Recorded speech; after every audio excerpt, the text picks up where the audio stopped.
Motorcycle drive हो रही है।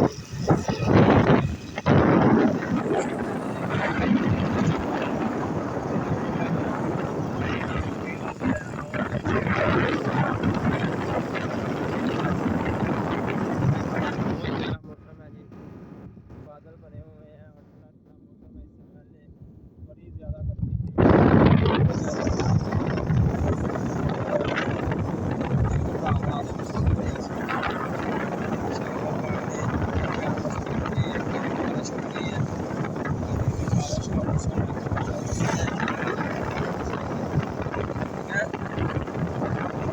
सब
Laksa,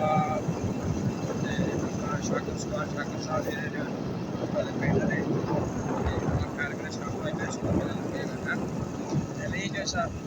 ये शहर के एंट्री हो रही है ज़्यादा से बंद कर दो क्योंकि रश है, रश की वजह से किसी में लग जाए और चोटें लग जाए, ठीक है।